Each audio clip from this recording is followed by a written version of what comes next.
Hey guys, tonight we begin with the brilliance of the Mongol Empire. Built by Genghis Khan, the man who rose from a kidnapped orphan with trust issues to the leader of the largest contiguous land empire in human history. Let me know in the comments where you're tuning in from and what time it is for you. It's always fascinating to see who's joining us from around the world. Now, dim the lights. Maybe turn on a fan for that soft background hum. And let's ease into tonight's journey together. You've just woken up somewhere near the Onon River. You're wrapped in wool that smells like a damp yak. The sun hasn't risen, and neither has your sense of direction. There's frost on your boots, a thin layer of ice in your nose, and the sound of something snorting far too close to your head. It's your horse. Of course it is. He's your bedmate, your ride, your heating system, and occasionally your lunch. Personal space is not a concept here. He breathes heavily on you and steps on your coat while you try to stand. He does not apologize. Mongol horses never apologize. Your camp is already in motion. No one speaks. They just mount up and ride off like smoke. A boy with a bow the length of his body gallops past you, yawning. He looks about 10. His saddle is older than he is. He's been riding longer than you've been conscious. You tighten your sash, pack your gear, and climb onto your horse. There's no stirrup ceremony, no deep breath of gratitude, no breakfast. You chew dried meat while riding. If your jaw isn't strong, it will be by tomorrow. Assuming there is a tomorrow. The wind cuts sideways. It's not wind for decoration. It's the kind that flays the unprepared. You're riding into it at full gallop. Your face goes numb by the third ridge. No one notices. No one asks if you're okay. This is the steppe. You are either riding or you are part of the landscape. By midday, you've switched horses twice. Not because you're tired. The horse is. You're expected to be harder than your animal. If the horse is struggling, you carry more. This is considered balance. You urinate from horseback. You eat from horseback. You fight from horseback. If you fall off, you will be trampled. If you stop moving, you will be left. If you complain, no one will listen. They'll just assume the wolves got you early. You ride because everyone rides. Because there are no roads, no destinations, only speed and survival. And because in the Mongol Empire walking is for prisoners, and you are not a prisoner. Yet. You've survived the ride. You're not dead. That's good.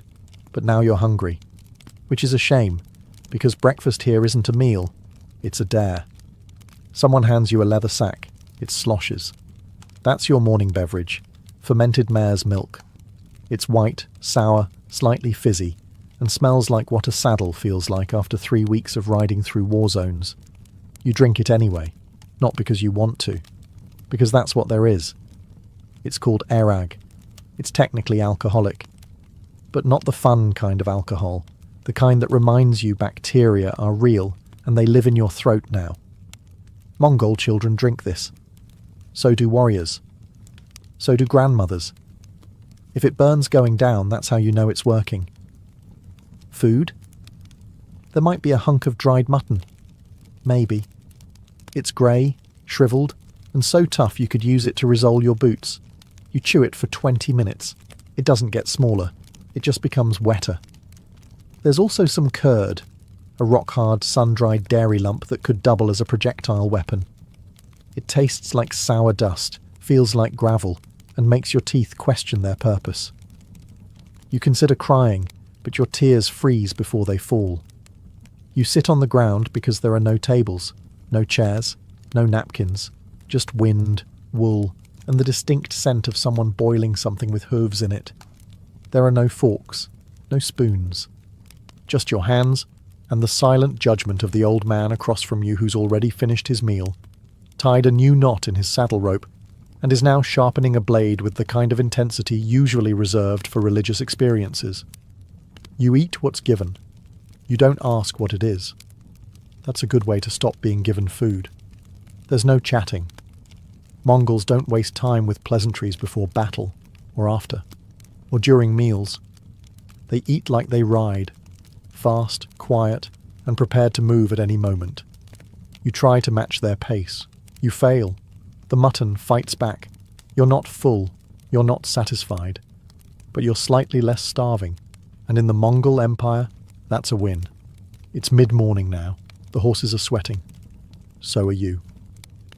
And you may be wondering, when do you wash? You don't. In the Mongol Empire, clean is not about soap or baths. It's about not dying from infection. And even that's negotiable. You smell like leather, horse, meat smoke, and the faint sourness of whatever your boots are made from. Everyone else does too. No one comments. If you show up smelling like flowers, you're either a spy or cursed. Possibly both. Water is for drinking, not bathing.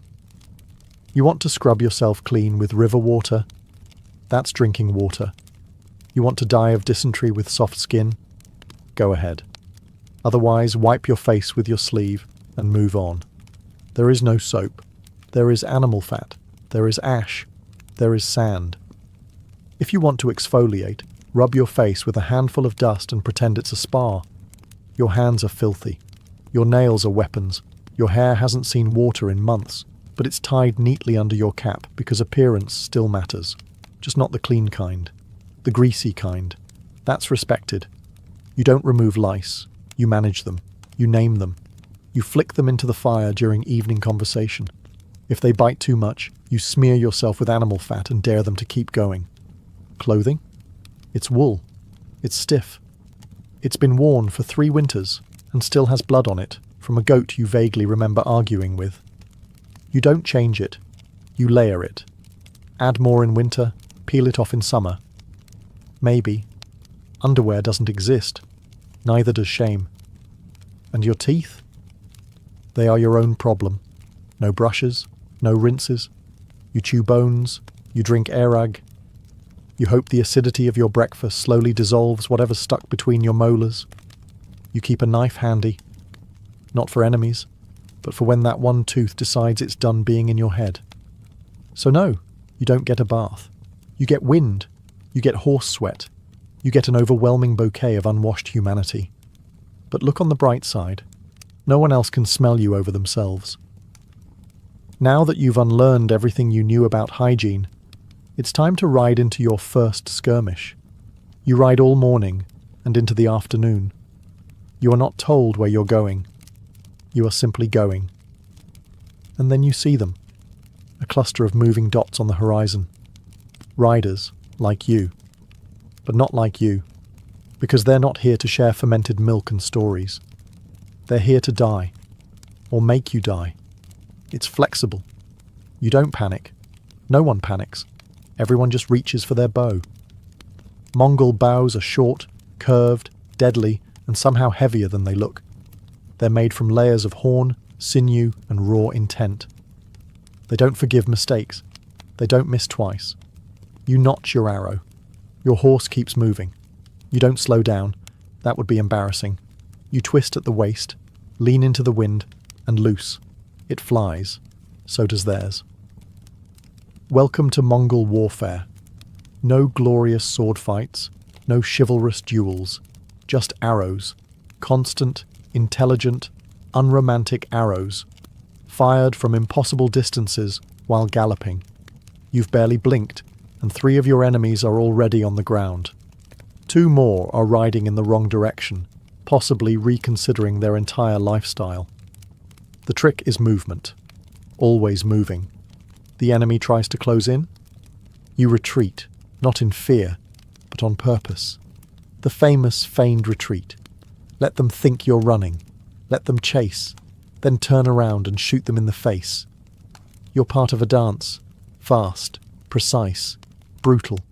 There's no shouting, no battle cries, just the snap of bowstrings and the dull thud of impact.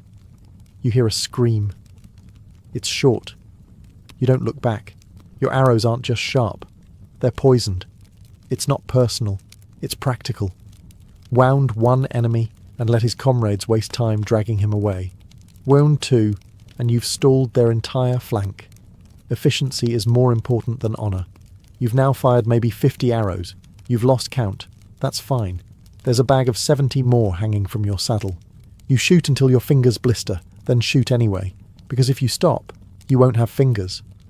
By sunset, the battle is done. You don't know how many you killed. No one does. No one's counting. Only one thing matters. You're still riding. You don't celebrate. You wipe your blade. You eat. You sleep. And tomorrow, you ride again. The battle's over. The sun dips behind the hills. No singing, no parades, just a crackling fire and the subtle sound of something being dismembered nearby. Dinner. You're expected to eat what you kill. If you didn't kill anything today, don't worry. Someone did.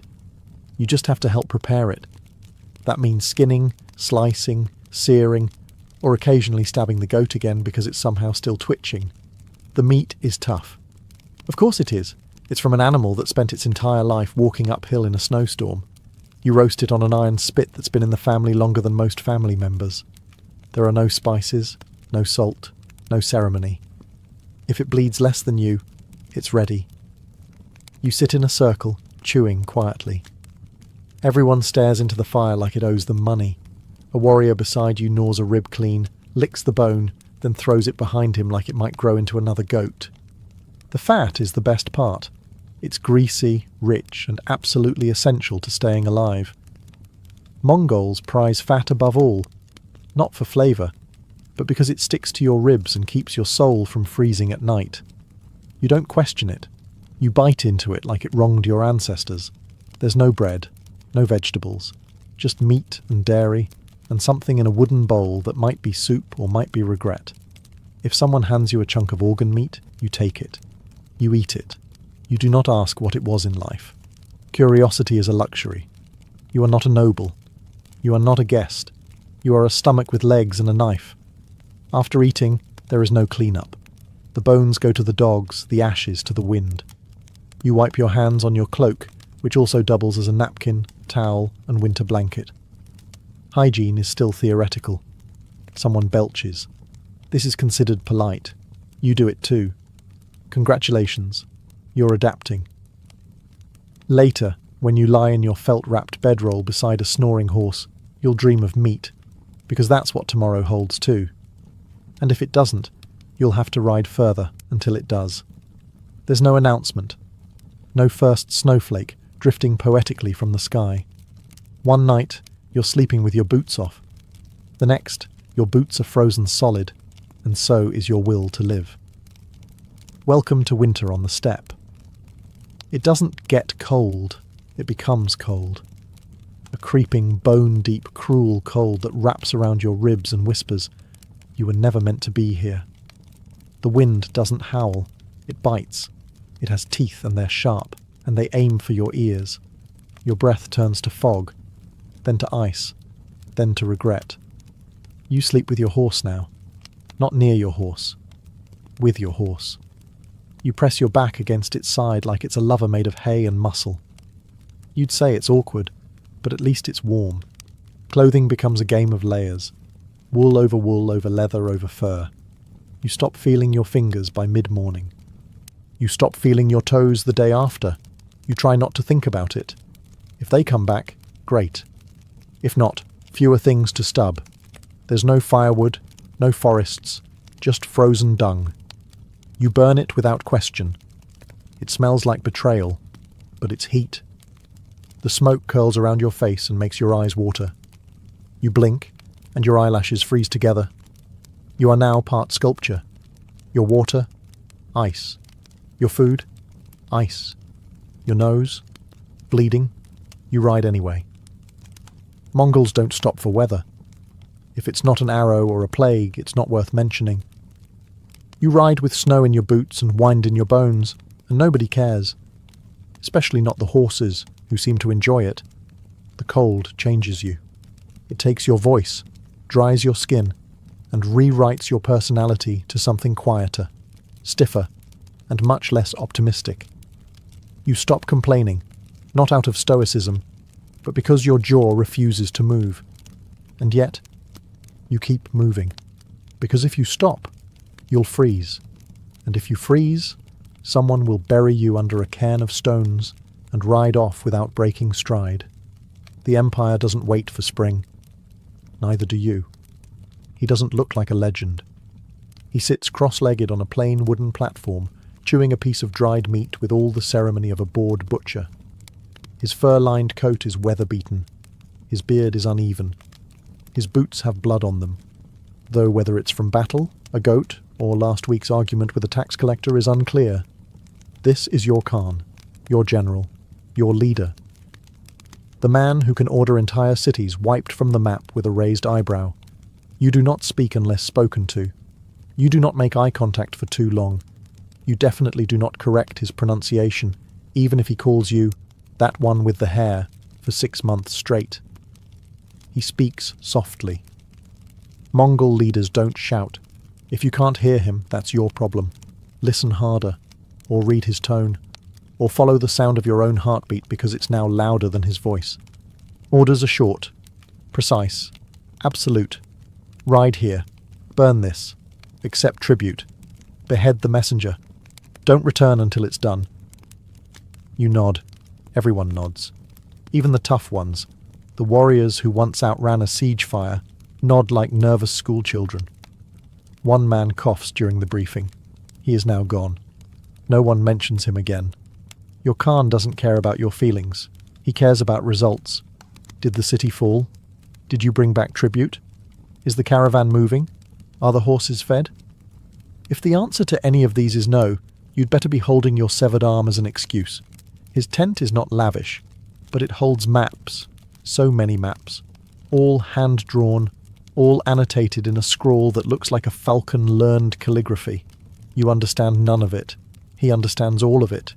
He sees rivers as roads, mountains as slight inconveniences, and kingdoms as small prizes wrapped in bad diplomacy. You receive your orders. You leave.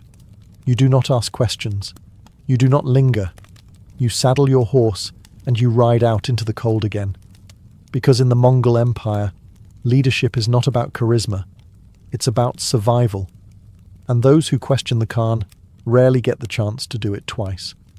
You ride into a foreign land carrying a message. You are not a soldier today.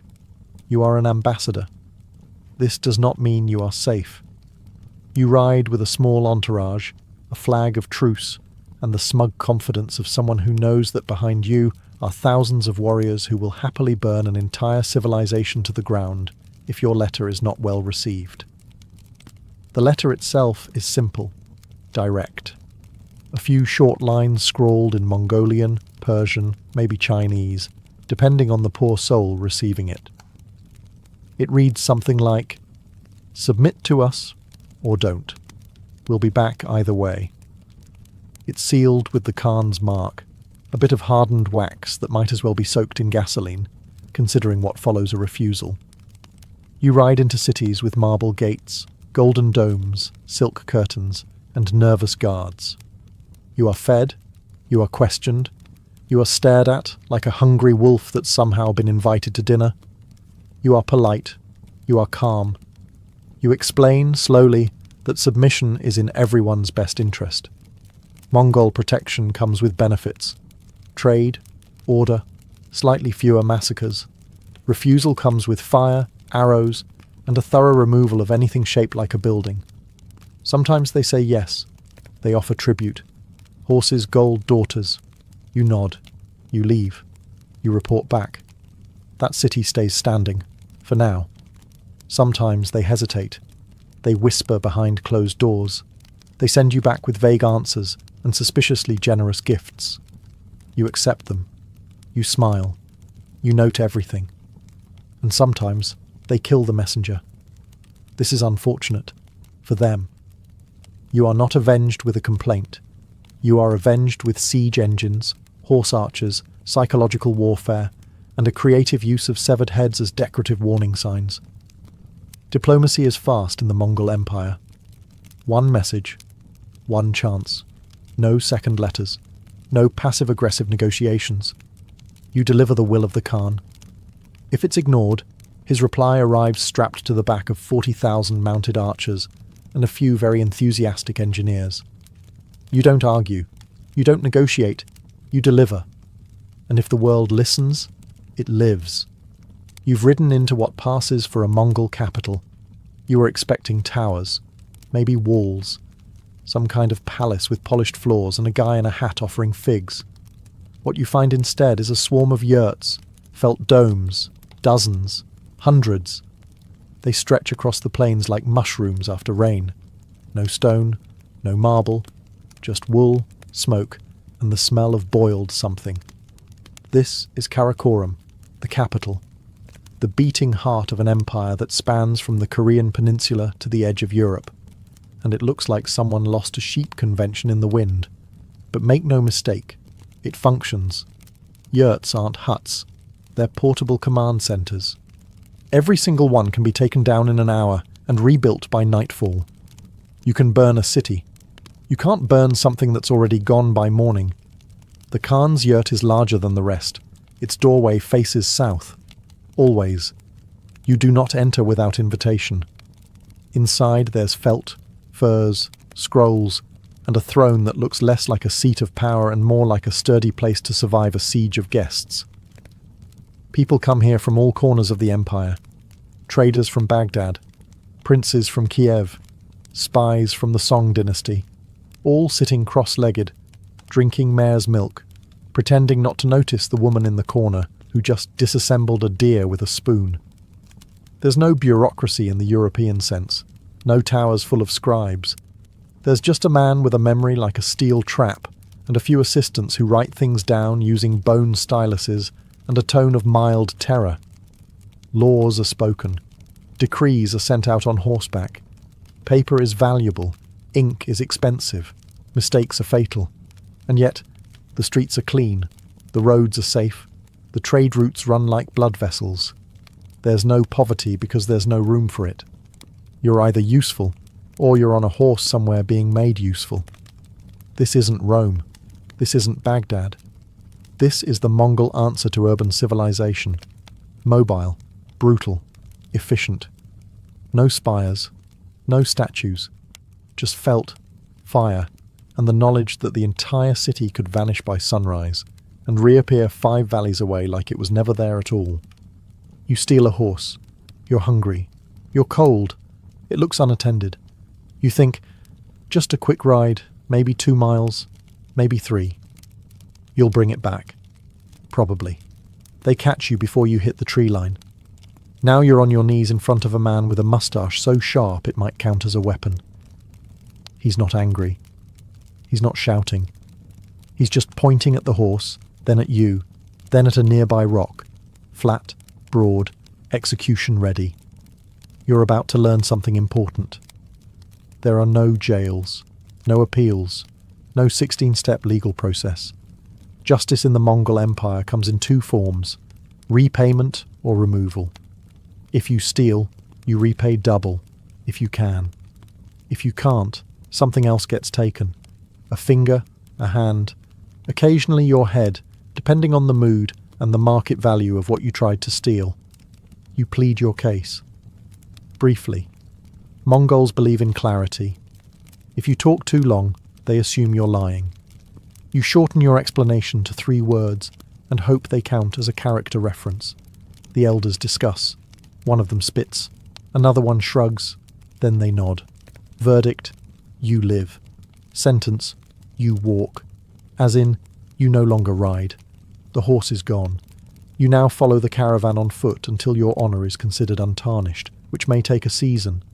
Or several. No one gives a timeline. Mongols aren't sentimental about rehabilitation. You're either punished or not. After that, they expect you to keep up. Murder? Punishable by death, unless it was a justified blood feud, in which case you owe the family livestock, labour, or a wife. Preferably all 3. Lying to your commander? Death.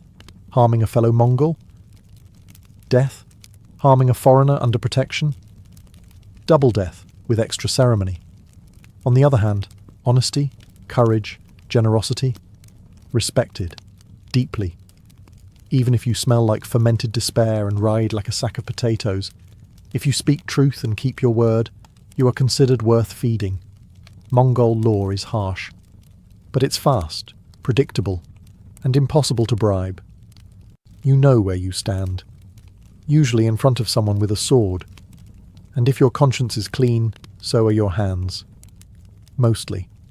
The scouts return. No one speaks. They just nod toward the west, where smoke rises like a promise. It's a city, walled, fortified. The kind of place that believes its gates and guards mean something. That's adorable. You ride out at dawn. Behind you are engineers with carts full of surprises. Ropes, axes, fire pots, collapsible siege equipment. The Mongol version of party favours. There is no grand speech, no blessing, no drum roll, just a few hand signals and the subtle sound of 5,000 men reaching for their bows. First, you circle. Always circle. You watch. You note weaknesses. A crooked tower, a badly placed gate, a section of wall that looks like it's seen better centuries. You whisper observations to your captain, who grunts and scratches something into the dirt with a dagger. Then the noise begins. Screams, horns, fire. You don't go straight in. You wait. Let panic do the work. Let the citizens trip over each other while deciding whether to hide the gold or bury the children. Every second they hesitate, your engineers get closer with their ladders and their perfectly polite catapults. Walls? Not a problem. Mongols build siege towers on site using materials from the landscape. Trees, rocks, occasional furniture from a recently evacuated monastery. You don't carry equipment, you carry confidence. The archers create a storm. It's not a volley, it's a weather system. Arrows blacken the sky and rain down with the soft thock of progress. Then you ride in. You hit the gate, not like a hammer, like wind with teeth. You spill through the breach, blades drawn, horses foaming, eyes narrowed not from rage, but calculation.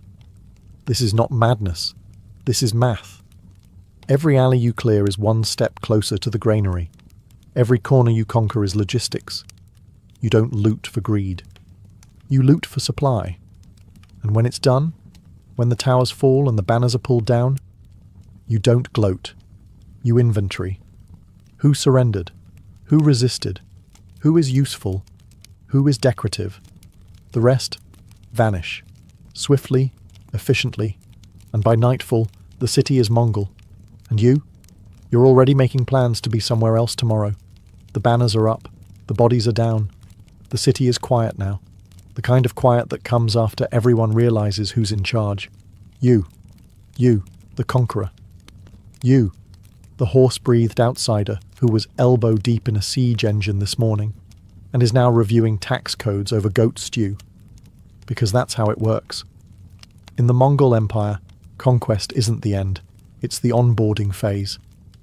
The locals peek out from shattered windows and ruined temples, expecting the usual: pillage, plunder, decades of burning resentment.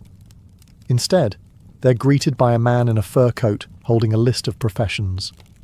The Mongols don't destroy everything, only the things that resist. The rest, catalogued. If you're a blacksmith, you stay. If you're a weaver, same. If you're a scholar, congratulations.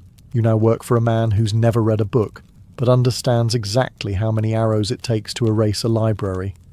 There's no formal government structure. There's you, and a few scribes, and a mountain of Mongol common sense. You appoint officials, preferably locals who understand the language and know how not to get stabbed during tax collection. Laws are simple. Obey the Khan, pay what you owe, don't cause trouble. If that sounds vague, don't worry. Enforcement is very clear. One warning. Then rope. Trade routes are reopened by noon. Toll stations are manned by evening, and the market is already selling roasted fish like nothing happened, because commerce is the empire's second religion, right after horses. You don't impose your culture. You don't build statues. You just make sure the grain gets counted and the caravans leave on time. Mongol rule is not about identity. It's about efficiency. You can keep your temples and your customs, just not your rebellion. A tax is levied. Census takers move in. And by week's end, the same people who were screaming yesterday are now grateful the roads are safer. You conquered them. Yes. But you also improved delivery times. You're riding west now. Further west than you've ever gone. Past the familiar pastures, past the cities you helped sack, past even the yurts with familiar insults carved into them. This is the frontier, the ragged edge of the empire, where the air is thin and the rumours are thick. No one gives you directions. Directions are for people with roads. What you get are gestures. A shrug toward a mountain, a vague wave past a smoking valley, and the eternal Mongol compass. Follow the bones. Out here you ride past things the Empire hasn't yet decided whether to acknowledge. Strange stone towers, half-built forts abandoned mid-hammer, trees with ribbons tied around them, gifts for gods who've clearly stopped answering mail. You pass a monastery with its doors ripped off. Inside, there's incense and silence. A monk bows to you, offers you tea, and doesn't flinch when you track mud across his sacred floor. He's seen your kind before. He knows what happens when someone says no. Then come the rumours. Whispers about ghost armies, about cities that vanished overnight, about a mountain pass where a Khan's brother disappeared and came back 2 years later, smiling and never blinking again. You don't believe most of it, but you ride slower anyway. At night, you camp in silence.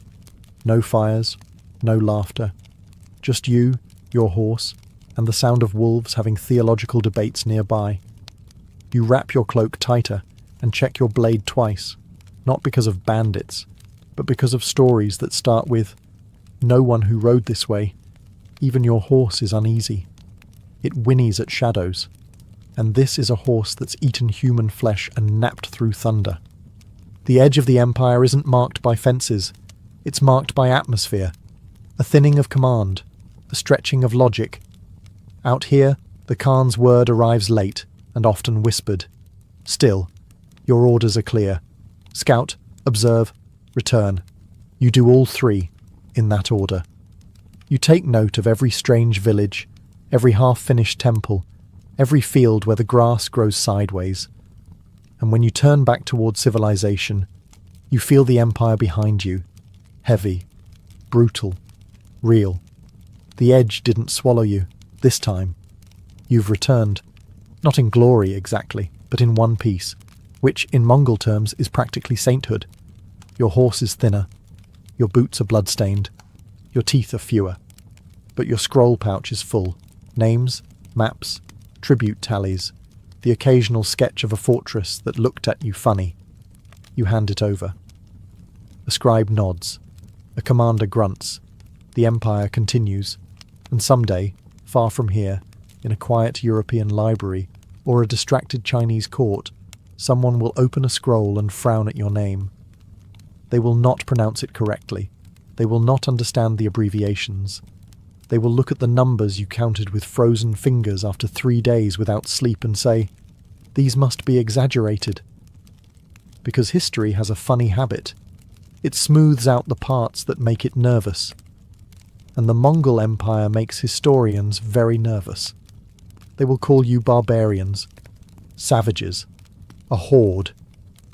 As if you were all one blur of horses and arrows with no trade routes, no diplomats, no legal system carved in blood and common sense. They'll forget the engineers, the postal system, the religious tolerance. They'll remember the sieges, who wouldn't? But not the fact that you asked cities to surrender before flattening them, that you offered peace, order, and lower toll fees. They'll paint your face twisted in rage, never showing the months you spent negotiating over water rights with a man who bathed once per decade. They'll turn your pragmatic governance into chaos, your brutal discipline into madness, your efficient conquest into random destruction. And they'll conveniently ignore the part where their own kingdoms crumbled from within long before you showed up with a torch and a tactical plan. But you don't care. Because you weren't building a legacy. You were building roads, real ones. You were making empires answer for their walls. You were making the world smaller, one hoofbeat at a time. And if the world remembers you only as a shadow from the east, that's fine. Charlemagne's exact birthplace is as mysterious as a monk's tax records. Some say he was born in Herstal, others argue for Aachen or Ingelheim. The truth is, in the mid-8th century, nobody bothered with birth certificates, especially not for future emperors. What we do know is this. Around 742, a boy was born to Pepin the Short and Bertrada of Laon, and that boy would end up defining medieval Europe. Now, Pepin was no ordinary Frankish noble. He had recently pulled off one of the slickest political coups of the age. He deposed the Merovingian puppet king Childeric III and secured papal blessing to crown himself king of the Franks. That means little Charlemagne was born not just into a powerful family, but into a dynasty that had just reinvented the concept of legitimate rule. Charlemagne's early childhood wasn't spent chasing frogs in a meadow. He was being prepped for war, rule, and theology, sometimes all at once. Frankish education wasn't exactly poetry and philosophy. It was heavy on swords, prayer, and how to keep unruly nobles from stabbing you in your sleep. His tutor? Possibly a man named Fulrad, who was less story time at bedtime and more recite these Latin prayers or feel my wrath. We don't know much about young Charlemagne's personality.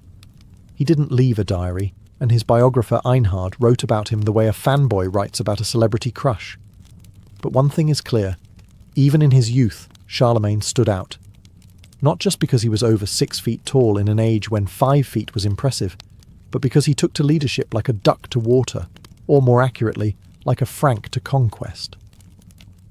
By the time his father died in 768, Charlemagne was more than ready to inherit the kingdom. Well, half of it. In true medieval fashion, the realm was split between him and his brother Carloman. Sharing power never works well in monarchies, or at family dinners, so naturally, tensions started simmering. But for now, Charlemagne was officially king, young, ambitious, and already eyeing a Europe that hadn't been united since Rome. The crown was on his head. The sword was in his hand. And Europe? Europe was about to meet its new architect. Charlemagne's first challenge as king wasn't a foreign invasion or rebellious noble. It was Carloman, his younger brother, the other guy with a crown. Pepin the Short, in all his wisdom, had split the Frankish kingdom in half, giving Charlemagne the western part and Carloman the eastern.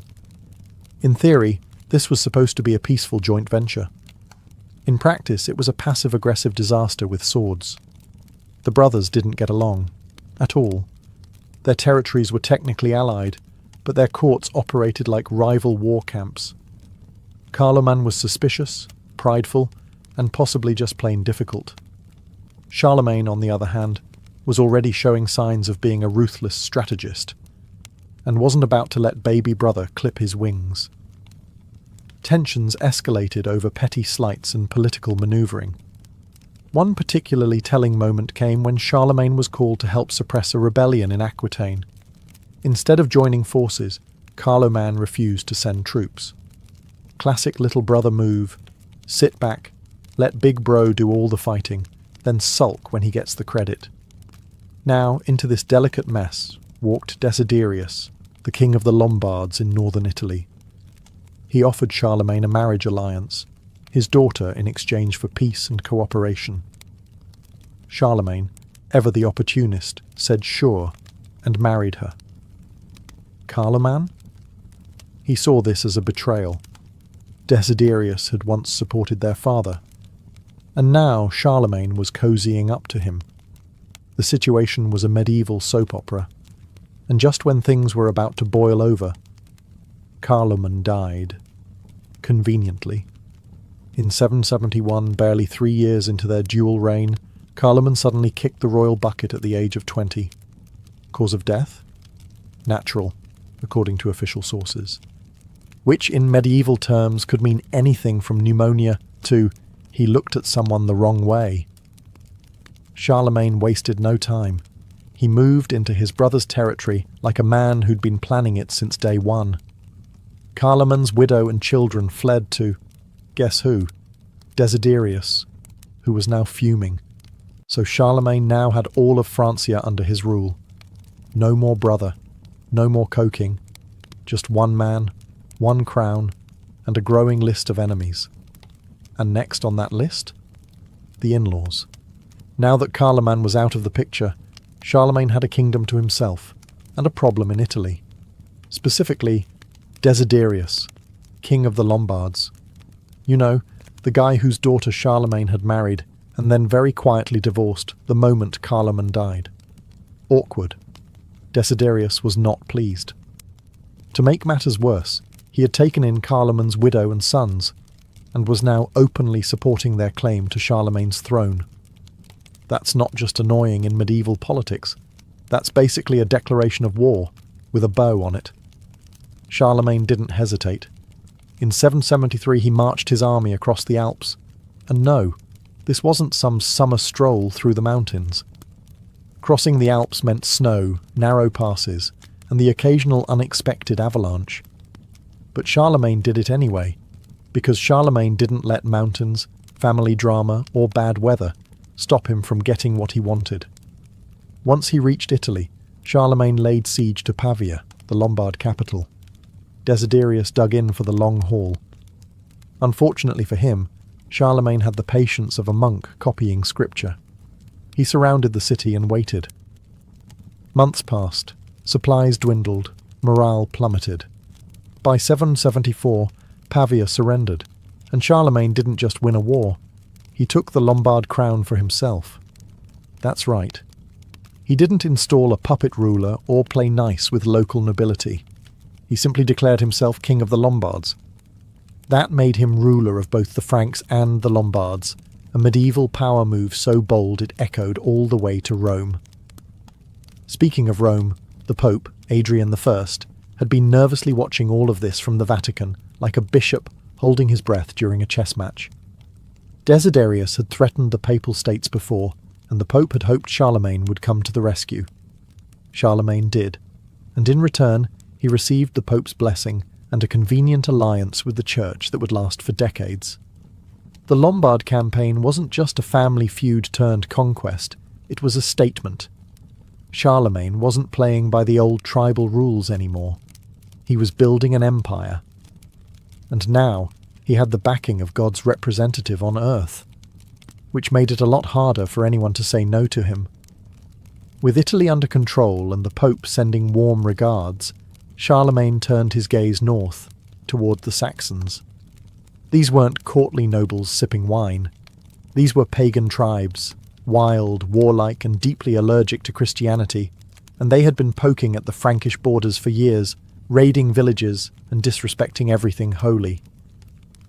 Charlemagne had had enough. Starting in 772, he launched a campaign that would become his most infamous, the Saxon Wars. Not a single war, mind you, but 18 separate campaigns spread over 30 years, because the Saxons, bless their forest-dwelling hearts, refused to roll over. At first it went well. Charlemagne stormed into Saxony, burned down the sacred Irminsul, basically their holy tree, and declared, "Time to be Christian, folks." The Saxons responded the way any proud warrior people would. They smiled politely, said, "Sure, no problem," and then immediately rebelled the moment his army left. This happened repeatedly. Charlemagne would march in, crush resistance, baptize a few thousand terrified locals at sword point, and leave. Then the Saxons would torch a church, kill the priests, and go back to worshipping their old gods. The most notorious moment came in 782 after a major rebellion. Charlemagne ordered the massacre of Verdun, executing around 4,500 Saxons in a single day.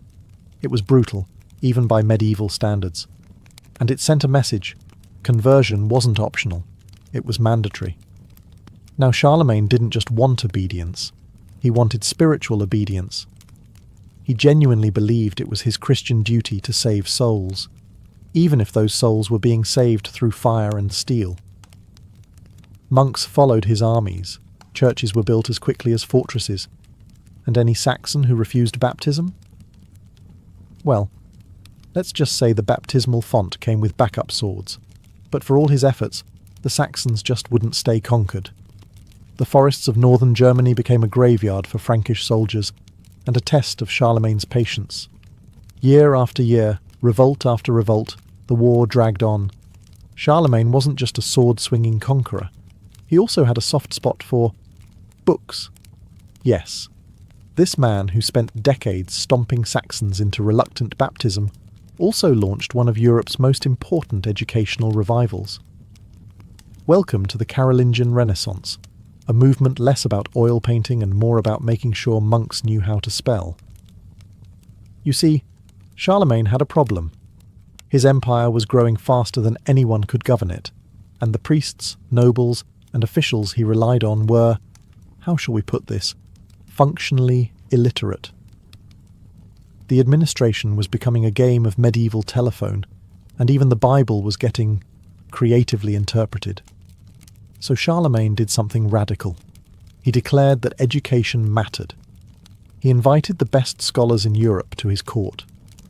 Chief among them was Alcuin of York, a no-nonsense Anglo-Saxon intellectual who probably viewed bad Latin the way modern editors view Comic Sans. Under Alcuin's guidance, Charlemagne founded palace schools, set curriculum standards, and insisted that monasteries double as classrooms. And this wasn't just for nobles. Charlemagne wanted everyone, priests, scribes, and even peasants, to have at least a shot at learning how to read and write. In Latin, of course. Because what's the point of being educated if you can't read the Vulgate? Ironically, despite pushing education so hard, Charlemagne himself was barely literate. He could speak several languages, but reading? Writing? Hey, he tried to learn. There are stories of him keeping wax tablets under his pillow to practice writing at night. But ruling an empire didn't exactly leave much time for penmanship. Still, Charlemagne led by example. He valued knowledge. He respected scholars. He even standardized handwriting. Yes, Carolingian minuscule, that clean, readable script that modern fonts still copy, was his doing.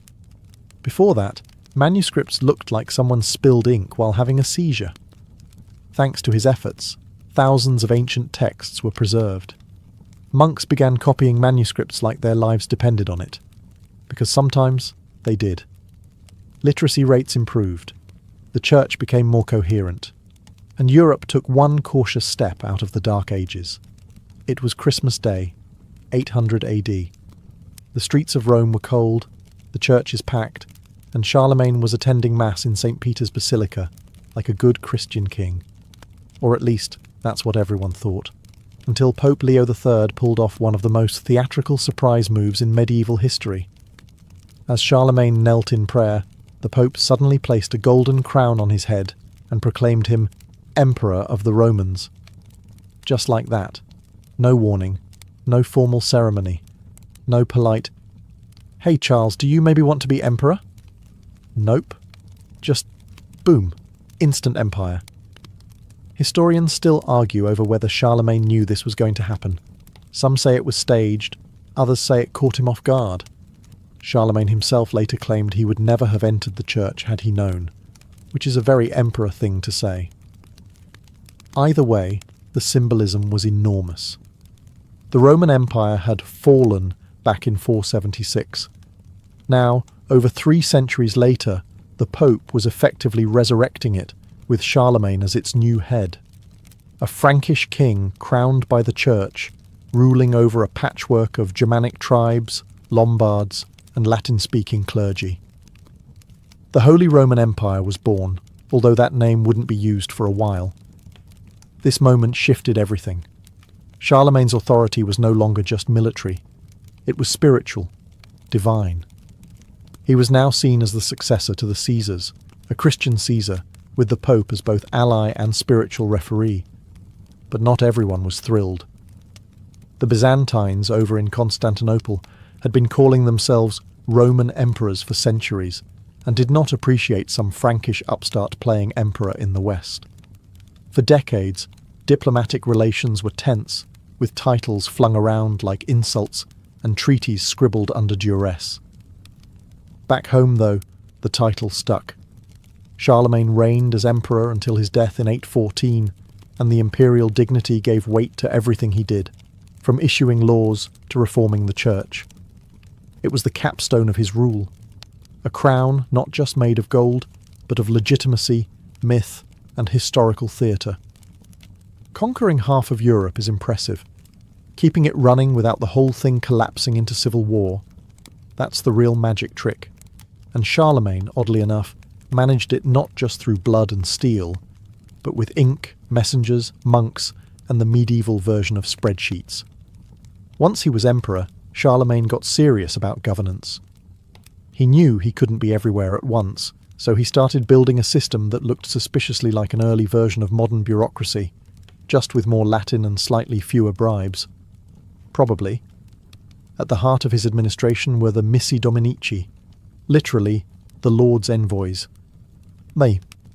These were trusted officials, always sent in pairs, usually one noble and one bishop, who travelled around the empire delivering royal orders, inspecting local lords, and making sure no one was quietly building their own little kingdom in the backwoods. Think of them as medieval auditors, only with swords and divine backing. Local counts and dukes still ruled their regions, but they answered to Charlemagne. And if they didn't, well, a friendly visit from a Mrs. Dominicus could quickly turn into a career-ending conversation. Charlemagne didn't do tolerance when it came to disloyalty. He also introduced capitularies, written laws and instructions that applied across the empire. These covered everything from how to run a monastery, to how many soldiers a noble had to provide, to what kind of bread should be served at imperial banquets. Yes, even bread regulation, because you can't have an empire falling apart over badly baked loaves. But this wasn't just micromanagement for its own sake. Charlemagne believed in order, Christian order, and to him, a stable, well-run empire reflected divine favour. His laws weren't just legal, they were moral. He wanted a society where everyone knew their role, paid their taxes, to the church and to him, and prayed at the proper time, preferably under a roof he had personally authorised. It wasn't perfect. Corruption still existed. Communication was slow, and sometimes local lords quietly ignored orders when no one was watching. But for a man ruling over a territory that stretched from the Pyrenees to the Elbe, it worked surprisingly well. By the early 800s, Charlemagne's empire was the biggest Europe had seen since the fall of Rome. From modern-day France and Germany to northern Italy and parts of Central Europe, his domain stretched across cultures, languages and weather patterns that could give a bishop frostbite in July.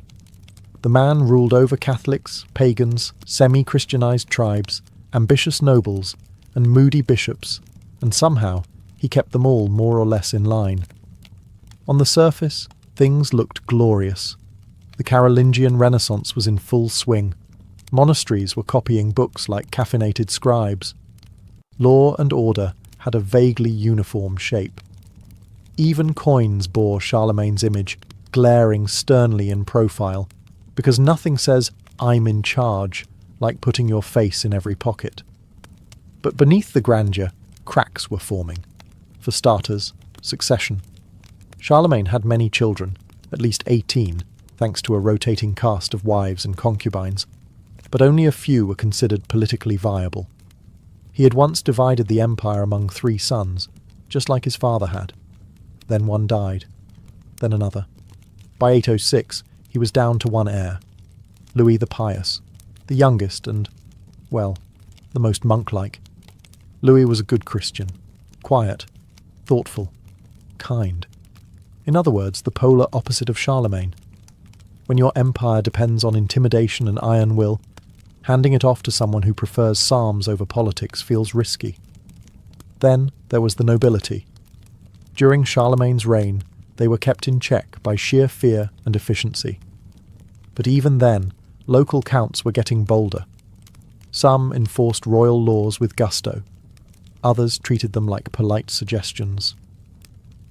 The empire was stable, but it was a personality cult, held together by one man's presence and very few backup systems. Add to that the endless wars, constant rebellions, especially from the still not fully subdued Saxons, and the cost of maintaining armies, and the pressure was building. Even the church, while mostly loyal, had its own ambitions. Bishops had political power. Abbots controlled vast lands. and while they blessed Charlemagne's rule with one hand, they sometimes pushed back with the other, especially when royal demands clashed with canon law or monastery budgets. The empire was brilliant, but like all things built at speed and scale, it depended on the one person who could command it all. And that person was getting old. In the winter of 814, Charlemagne fell ill. He was in Aachen, his favoured palace city, surrounded by scholars, advisors, and the lingering smell of burned firewood and ink-stained parchment. He was 72, a near miraculous age for a man who'd spent decades fighting wars, crossing mountains, and making sure every noble knew who was boss. Despite his warrior image, his decline was slow and almost quiet. He fasted, prayed, and, as Einhard, his devoted biographer, put it, accepted death with a calm dignity befitting a Christian emperor. On January 28, 814, Charlemagne died. The bells rang. The empire held its breath. They buried him in Aachen Cathedral, beneath a marble throne, wrapped in imperial robes, sword at his side, and a copy of the Gospels in his lap. Not a bad send-off for a man who had once been crowned Emperor of the Romans in a surprise ceremony. Later legends would claim he sat upright in his tomb like a sleeping king, ready to rise again if the empire ever needed him. Romantic nonsense, of course. But telling. His only surviving son, Louis the Pious, inherited the whole empire, along with its unwieldy borders, rebellious nobles, and growing unrest. Louis tried to rule well, he really did, but he wasn't his father. The iron grip loosened. Power fragmented. Civil wars broke out. Within a few decades, the grand empire Charlemagne built was split into pieces, eventually giving rise to France and Germany as separate kingdoms. And yet, Charlemagne's legacy didn't dissolve with his empire. It grew. He became a mythic figure, Carolus Magnus, the ideal Christian king. Popes invoked his memory. Emperors styled themselves in his image. The Holy Roman Empire, founded long after his death, claimed him as its spiritual father. Even Napoleon, centuries later, modelled his coronation after Charlemagne's, eager to snatch a bit of that old divine glow. Charlemagne didn't just unify Europe. He gave it a blueprint, a fusion of Roman law, Germanic kingship, and Christian faith. He helped drag a continent out of the ruins of the Dark Ages and planted the seeds for the nations that would define it. When he died, the world lost a man, but it gained a legend, and legends, as Europe would prove again and again, are far harder to bury. A medieval feast was not just about eating. It was about being seen. Picture this: long wooden tables draped in cloth, flickering torches casting shadows on stone walls, and the scent of roasted boar mingling with wine, sweat, and ambition. This wasn't dinner. This was theatre. And every dish, every seat, every spoonful served was part of a carefully choreographed social ritual. In a world where birth determined rank, feasts gave the ruling class a chance to remind everyone of their place. Seating arrangements were political chess moves. The lord and lady sat at the high table, literally elevated, both in furniture and in status. The closer you were seated to them, the more important you were. If you found yourself staring at a drafty wall next to the musicians, you weren't just cold, you were expendable.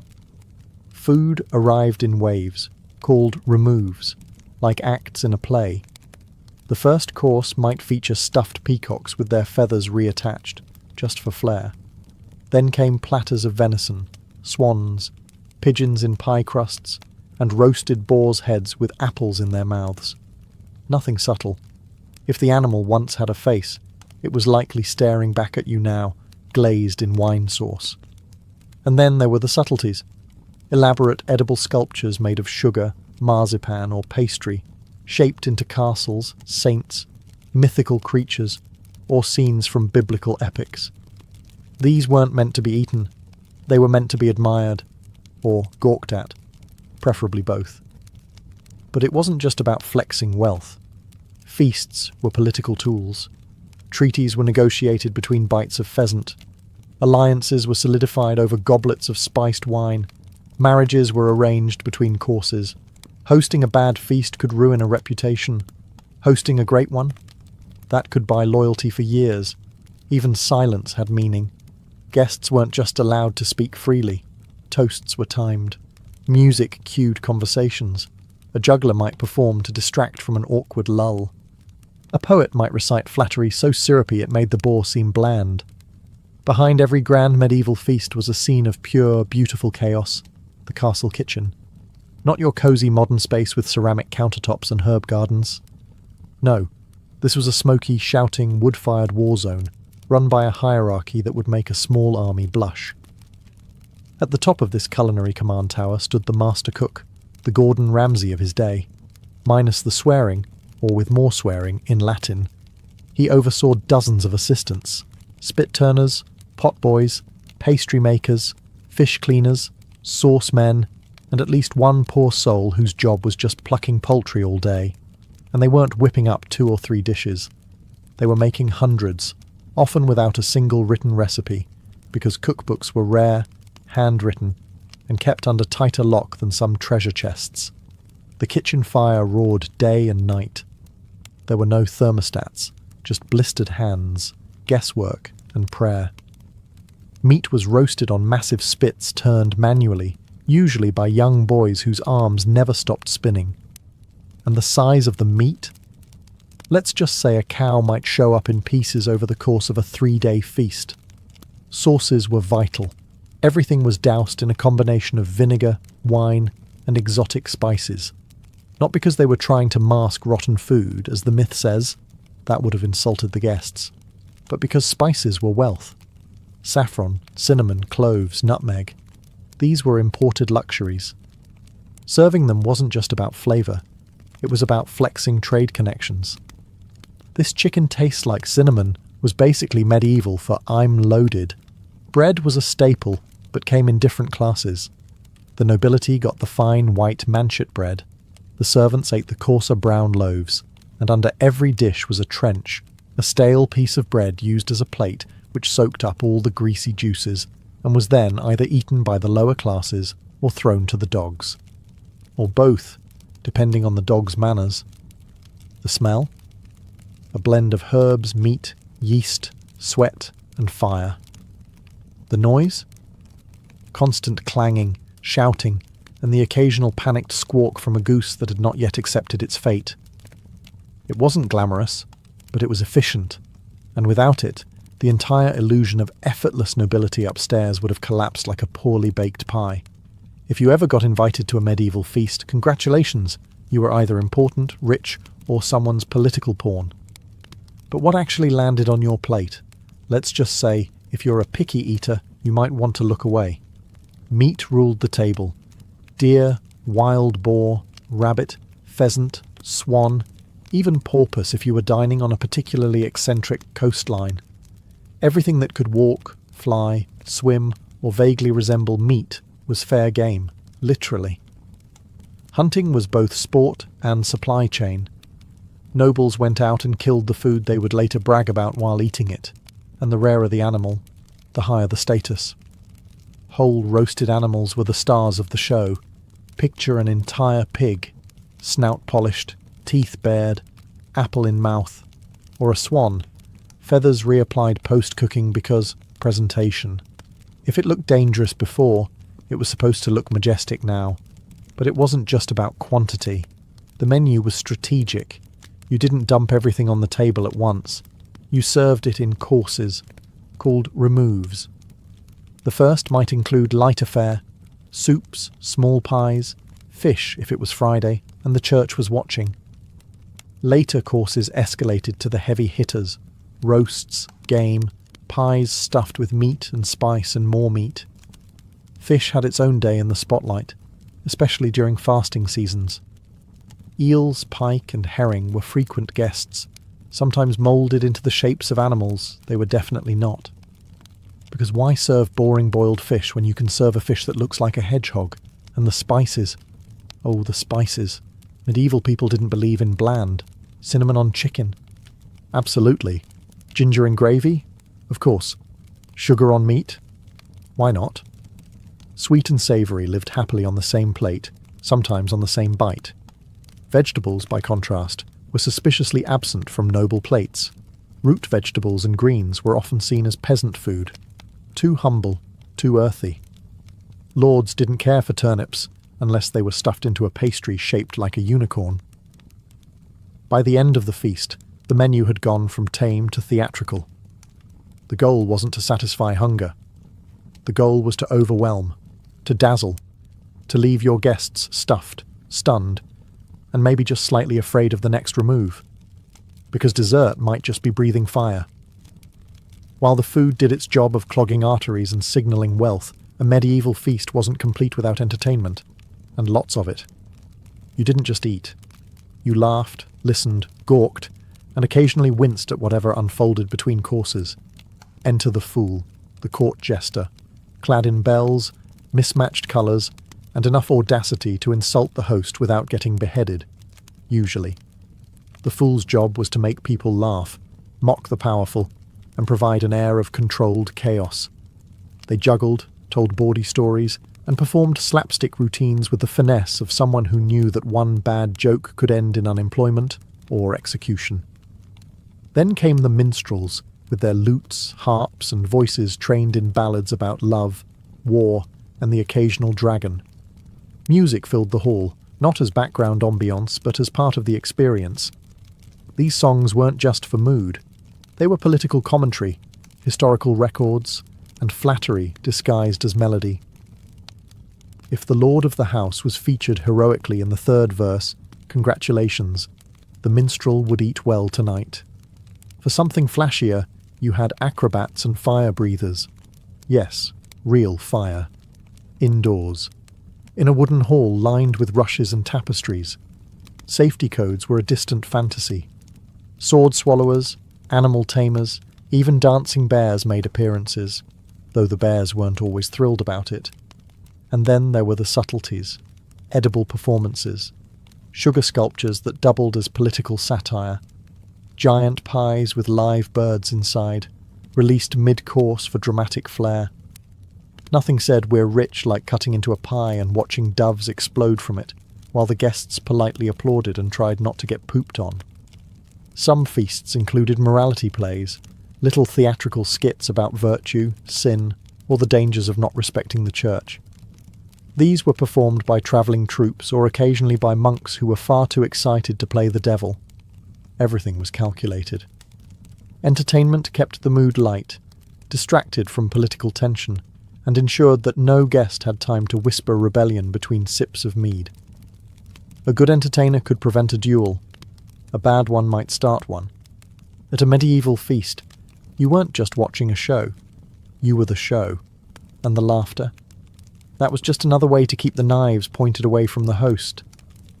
In the medieval world, what you ate wasn't nearly as important as who you ate it with. A feast was the medieval version of a press conference, marriage proposal, court negotiation, and corporate takeover, rolled into one gloriously greasy event. Hosting a feast wasn't just hospitality, it was strategy. It signalled wealth, power, generosity, and control. And every single element, from seating arrangement to source choice, communicated status. Take seating, for example. The high table wasn't just physically elevated, it was socially radioactive. The lord and lady sat in the centre, flanked by their most honoured guests. Bishops, foreign ambassadors, visiting nobles. If you were anywhere near the salt cellar, you were somebody. Everyone else was, well, just happy to be breathing the same roasted air. That's where we get the term above the salt. You were either close to the host and important, or seated near the floor with the minstrels and empty wine jugs. Invitations weren't handed out like candy. Being summoned to a feast meant you mattered, and refusing to attend? That was a statement, one that might earn you a visit from armed men asking why your chair was empty. On the flip side, attending the feast of a rival could mean you were switching sides.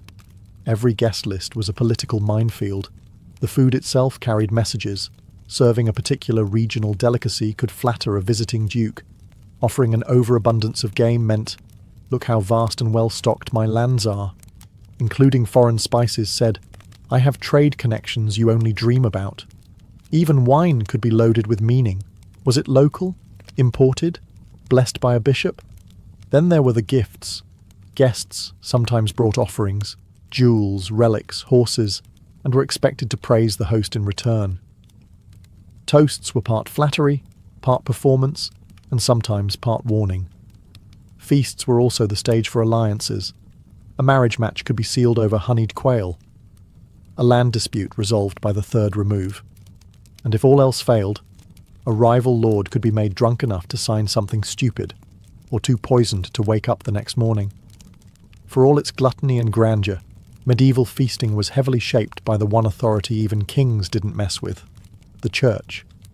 And the church had opinions, strong ones, about what you could eat, when you could eat it, and just how guilty you should feel afterward.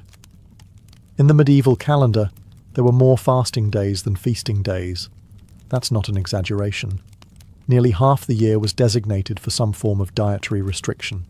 Wednesdays, Fridays, Lent, Advent, various vigils, you name it. And on these days, meat from land animals was strictly off the table, literally. So how did the nobility cope? With creativity. They still threw feasts. They just swapped out ingredients. Out went beef, pork, and venison. In came fish, eggs, almonds, and anything that could pretend it wasn't technically meat. Beaver tails, for example, were considered fish because they were scaly and aquatic. Problem solved. God's fine with loopholes, right? Dishes became culinary acrobatics. Chefs molded almond milk into imitation cheese. They turned fish into fake roasts. Some meals looked like sin, but technically followed the rules. And of course, wine didn't count as food. It never does. On feast days, celebrating saints or holy events, however, it was open season. And the church threw its own festivals too. Easter, Christmas, Epiphany. These weren't just sacred. They were licensed excuses to eat everything in sight.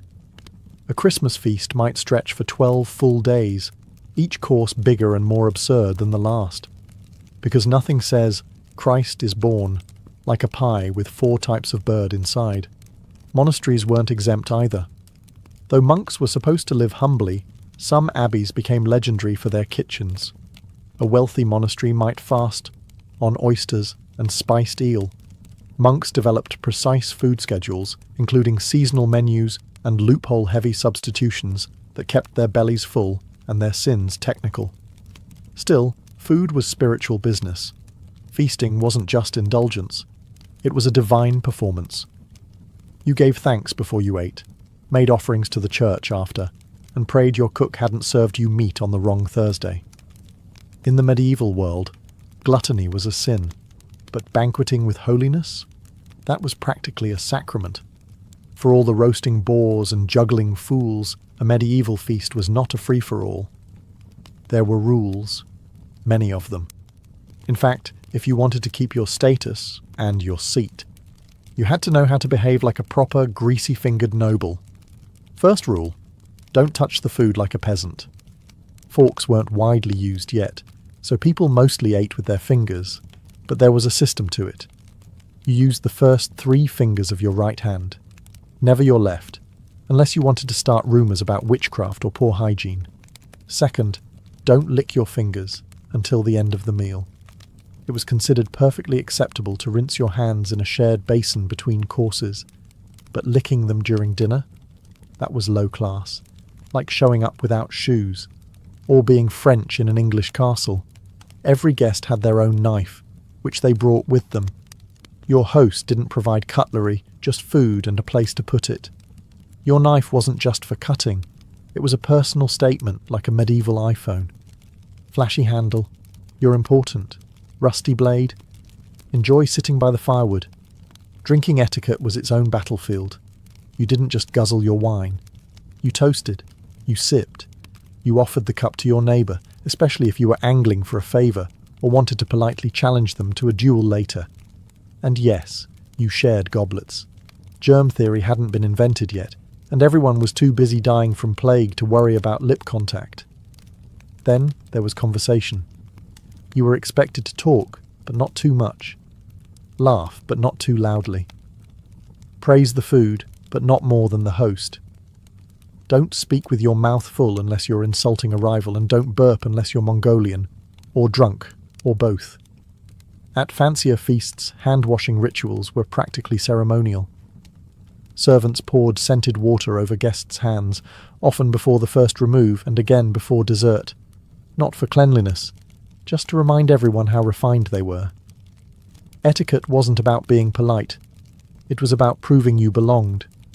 One slip, spilled wine, a dirty sleeve, reaching too far across the table, and suddenly you weren't feasting with lords. You were back with the dogs, and they didn't share the wine. After the last swan was carved, the final toast delivered, and the fool escorted out for juggling bread rolls into a bishop's goblet, one question remained. What happened to the food? Medieval feasts produced an obscene amount of it. Boars, pies, jellied fish, sugar castles, and bread trenchers soaked in meat drippings. It was more than even the hungriest noble could consume. But waste was a luxury too. What you didn't eat sent just as loud a message as what you served. So, where did it all go? If you were lucky, it went to the servants. They ate in shifts after the feast, picking over what remained from the lower tables. Sometimes they'd get choice cuts, especially if a favoured guest passed along their untouched roast, or decided not to eat the stuffed hedgehog pastry. It wasn't glamorous, but it beat porridge. The trencher bread, that thick slice acting as a plate, was a special case. Saturated with sauces and grease, it was rarely eaten by the nobles, unless they were really drunk. Instead, these soggy slabs were collected and often distributed to the poor. Not out of charity, mind you. It was more like nobles saying, "Here, have the leftovers of our greatness." But if you were a peasant, getting a slab soaked in spiced boar fat was better than a sermon on humility. In monasteries and churches, feast leftovers became alms. Feeding the poor wasn't just encouraged, it was expected. Leftovers were gathered into baskets, blessed, probably after the fingers were picked out, and handed out as a moral duty. Sometimes, the poor were even invited to dine in the great hall after the nobles left, though seated in a very different spot, and usually without the juggling bear. Still, not everything went to hungry mouths. Some of it was simply thrown out, fed to pigs, or composted in castle midden heaps. Why? Because in medieval high society, restraint was overrated. A surplus showed wealth. Letting food spoil quietly behind the kitchen door was just part of the show. So while the nobles sobered up and congratulated themselves on a feast well hosted, life went on for the rest. Servants nibbling bones, peasants lining up for trenchers, dogs wrestling over fish heads. Because in the medieval world, even leftovers had a hierarchy. The candles had burned low. The minstrels were snoring under benches. Half the guests were face down in pie crusts, and the other half were staggering through castle corridors looking for their shoes, or dignity. The feast was over. But the morning after, that was a whole different ritual. Cleanup began before the guests even left. Servants moved like ghosts, clearing bones, scraping trenchers, and sweeping rushes off the floor. Those sweet-smelling herbs scattered to mask the stink of sweat, spilled wine, and noble flatulence. Rushes had to be replaced regularly, especially after a feast where the floor absorbed more than just crumbs. And then came the reckoning. The steward, essentially the medieval party planner, assessed the damage. Broken goblets, missing silverware, a suspicious amount of spilled gravy near the bishop's seat. It all went into the report. Sometimes guests even stole cutlery as a weird badge of honour.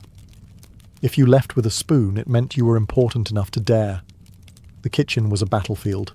Burned pots, cracked platters, and enough grease to oil a drawbridge.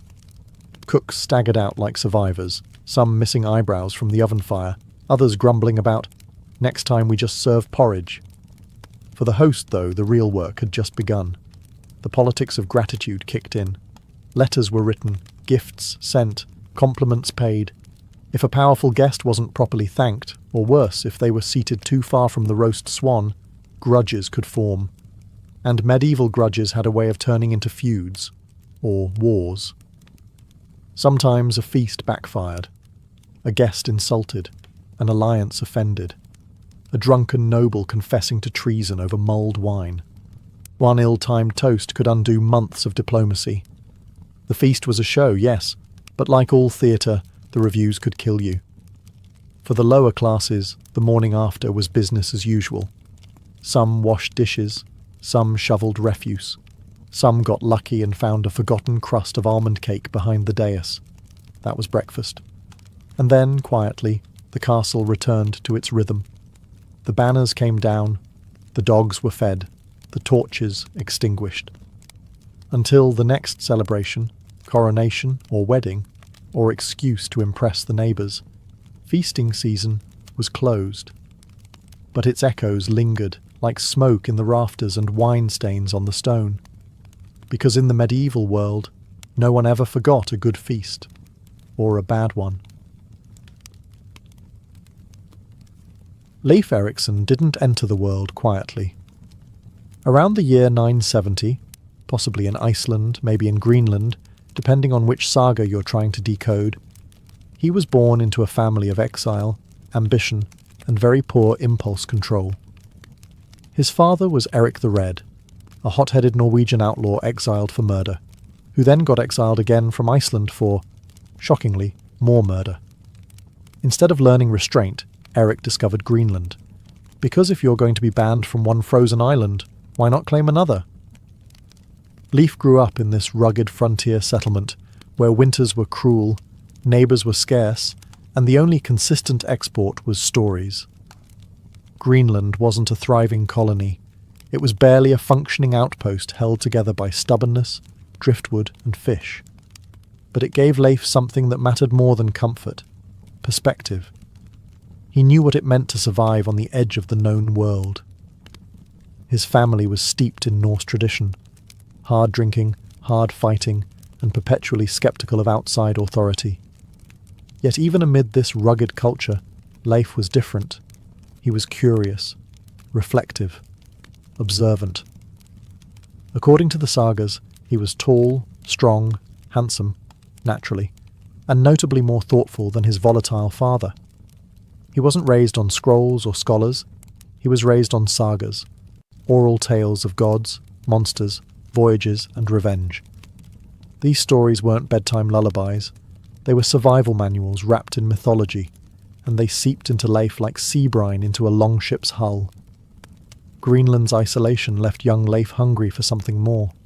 Unlike his father, whose ambition ended in exile and bloodshed, Leif looked outward, toward Iceland, toward Norway, toward the horizon.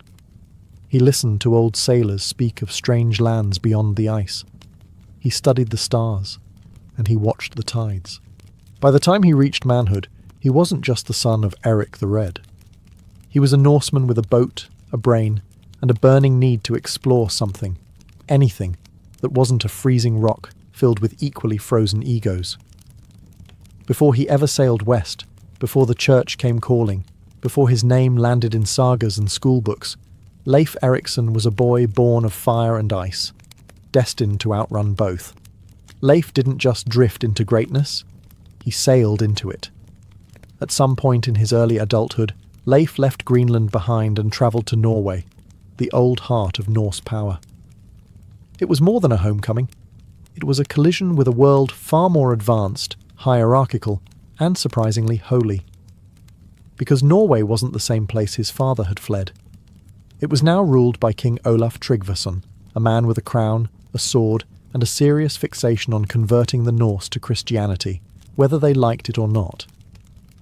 Leif found himself face to face with Olaf, a Christian warrior king who had replaced blood feuds with baptisms and longships with churches. And unlike many of his countrymen, Leif didn't scoff. He listened.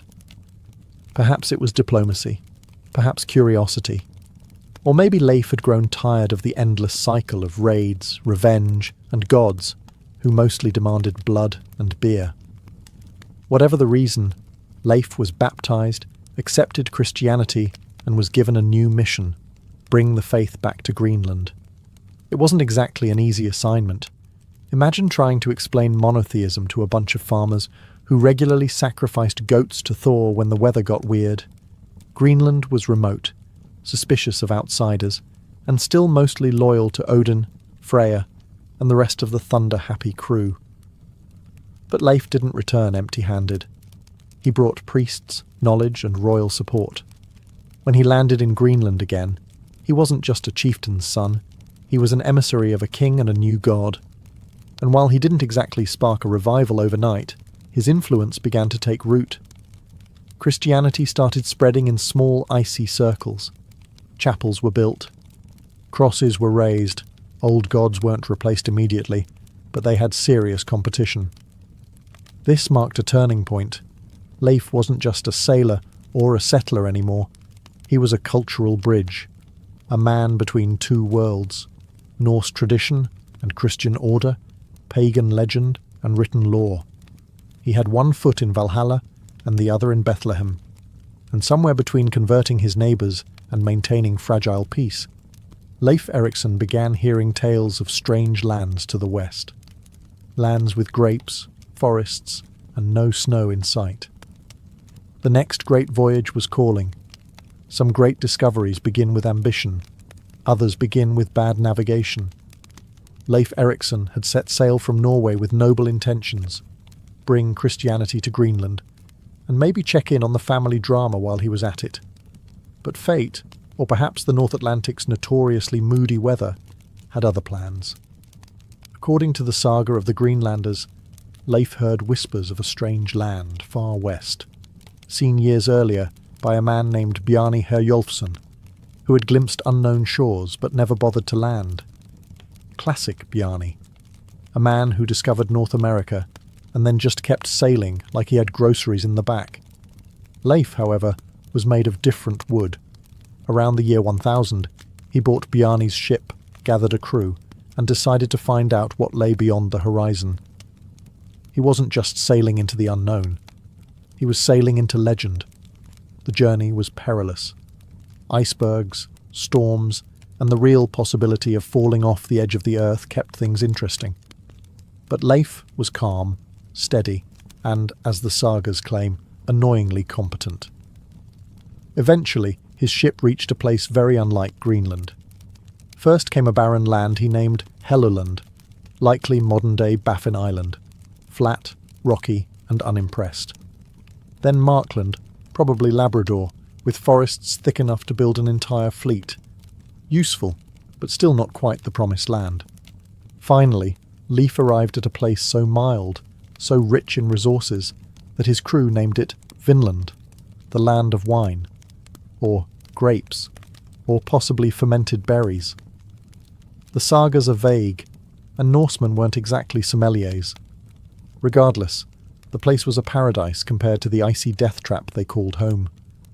They built houses, explored rivers, and enjoyed the novelty of not having to chip their drinking water out of a glacier. Leif called the main settlement Leif's Budir, Leif's Booths. Humble name for a man accidentally making history. He stayed through the winter, mapping the land, gathering timber, and preparing stories that would shake the north once he returned. There were no grand conquests, no wars, just quiet, practical exploration. Surprisingly modern for a Viking. Leif didn't plant flags or declare ownership. He just observed, named, and left. And yet, in doing so, he became the first European to set foot in North America. Before Columbus, before maps, before anyone knew what he'd done. Leif Erikson's landing in Vinland should have been the start of a new Norse golden age. Mild climate, wild grapes, tall timber, no frostbite. What more could a Greenlander ask for? But paradise, as it turns out, comes with problems, especially when you don't ask the locals if they mind visitors. According to the sagas, Leif and his crew spent a winter in Vinland, building huts and gathering valuable resources. They found self-growing wheat, vast forests, and enough fish to feed a saga's worth of warriors. It wasn't just a discovery, it was a solution. Greenland was cold, barren, and isolated. Vinland was temperate and overflowing with potential. But Leif didn't colonize it. He didn't claim it in the name of the king, didn't build a church, and didn't bring a second shipload of settlers. He simply returned to Greenland with a cargo hold full of timber and a story no one could believe was real. Why? The sagas don't say much, but what came next suggests that Leif knew Vinland wasn't empty. Later Norse expeditions, led by his brother Thorvald, his sister Freydis and others, would find themselves in violent clashes with the indigenous peoples they called Skraelings. Who these people were is still debated, likely ancestors of modern-day Mi'kmaq, Beothuk, or Inuit. What's clear is that they weren't thrilled about heavily armed strangers showing up with axes and entitlement. Though Leif's expedition saw no bloodshed, he may have sensed that this land was not theirs to take. He didn't attempt conquest. He didn't burn villages. He didn't leave behind a trail of corpses and churches. Instead, he left quietly. Vinland's promise would haunt Norse memory for generations. A land so close, so abundant, yet untouchable. Later voyages would try to settle it, but the tension with the native peoples, the sheer distance from support, and the dangers of overextending meant the idea never stuck. In the end, Leif's discovery was too early. The Norse world wasn't ready. The ocean was too vast, the politics too fragile, and the settlers too few. Vinland faded into legend, part Eden, part ghost. And Leif? He returned to Greenland not as a conqueror, but as a man who had seen something no one else had. A world waiting. Just not for them. When Leif Erikson returned from Vinland, he didn't come home with gold or glory. He brought something far more controversial: Christianity. Back in Norway, Leif had been baptized under the orders of King Olaf Tryggvason, who saw the sword and the cross as equally valid tools for nation-building. Leif had accepted the new faith, quietly, thoughtfully, without theatrics. But now, with a royal commission and a ship full of priests, he arrived in Greenland as both explorer and evangelist. Greenland, however, had not changed in his absence. The colony was still dominated by Norse paganism. The people still carved runes, drank to Odin, and muttered prayers to Thor during snowstorms. They were settlers, survivors, pragmatic and fiercely traditional. And they were deeply suspicious of a religion that said all their gods were false and that drinking blood at the winter solstice might be frowned upon. Leif didn't storm temples or burn idols. That wasn't his style. Instead, he used diplomacy, generosity, and the weight of royal backing. He built a church, reportedly the first in Greenland. He gave shelter to priests. He spoke to chiefs. And he told stories, not just of Christ, but of a gentler world beyond ice and exile. His own mother, Theodhild, converted and built a chapel of her own. His father, Eric the Red, famously refused. Eric wanted nothing to do with this new god who didn't enjoy a good blood sacrifice and didn't even fight with a hammer. For Eric, Christianity was weakness. For Leif, it was a path forward. This divide within the family mirrored the larger split in Greenland. Some embraced the faith, seeing it as progress, protection, or just another way to curry favour with the king. Others rejected it as foreign noise. Converts and traditionalists shared stew and suspicion in equal measure. Leif didn't force change. He simply embodied it. He lived as both a Norseman and a Christian, a seafarer and a settler. His quiet strength made him a symbol, not just of faith, but of balance, of evolution without erasure. He didn't kill the old gods. He just stopped calling on them. And for a colony on the edge of the world, his example was enough to plant the seeds of something new, even if it took generations to grow. Leif Erikson may have carved his own legend across the North Atlantic, but he did so under a long, blood-stained shadow. His father's. Eric the Red wasn't just infamous, he was practically mythological. A brawler, a settler, a man exiled from Norway and Iceland, who then founded Greenland just to have somewhere new to get kicked out of. Wherever he went, lawmen cringed and neighbours kept axes close. His temper was legendary, his charisma even more so. And for Leif, growing up in Eric's household meant learning to balance on a knife's edge between boldness and recklessness, leadership and lunacy. Where Eric was fire, Leif was frost. He didn't bellow, he didn't threaten, but people followed him anyway. The Greenlanders respected his calm. He didn't conquer with a blade, but with direction. And that may have been exactly what the colony needed. But the comparison never faded. Leif returned from Vineland, not drenched in gold, but with timber and tales.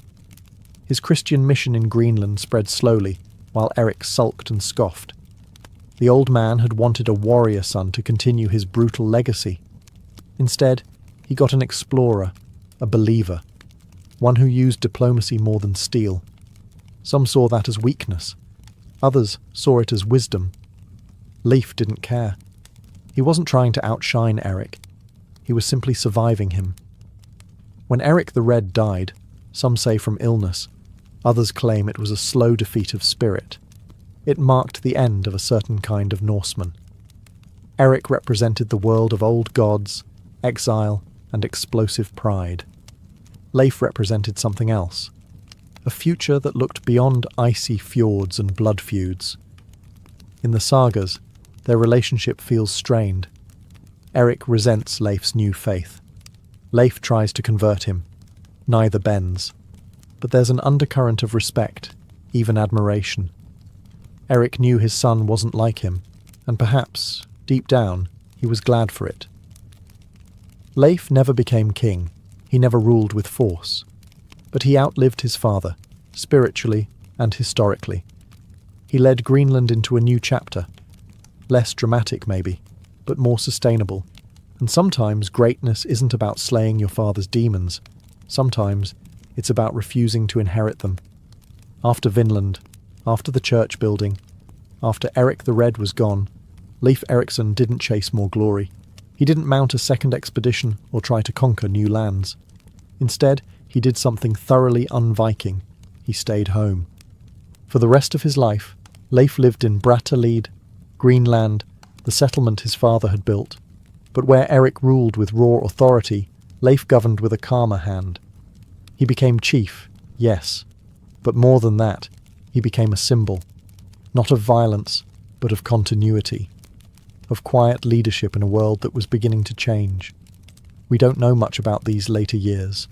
The sagas grow vague. His name fades from dramatic action and instead lingers as a presence, respected, remembered, but no longer the centre of the storm. He raised a family.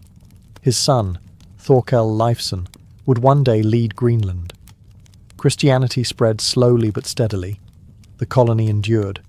But Vineland, the place that should have changed everything, didn't. Others tried to follow in his wake. His brother Thorvald sailed west and was killed by native resistance. His sister Freydis mounted an expedition filled with treachery, axe murders, and bad decisions.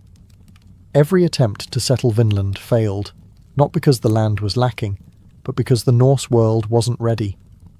Distance, hostility, limited support. Leif knew the risks. That's why he didn't return. He had proven the voyage could be made. He had seen what lay beyond the sea. But he also knew Greenland needed stability more than it needed heroics. In time, Vinland became legend. Half memory, half dream. Some believed it. Others didn't. But Leif never shouted his discovery from mountaintops. He never demanded recognition or asked for songs. He didn't need them, because he understood something rare. Sometimes, making history means knowing when to step back. His final days were likely spent watching the sea, remembering the voyage no one thought possible. And as far as we know, he died in Greenland, quietly, peacefully. Not on a battlefield, not on a ship, just at home. Leif Erikson, the explorer who went farther than any Norseman before him, ended his life not chasing the horizon, but anchoring others to it.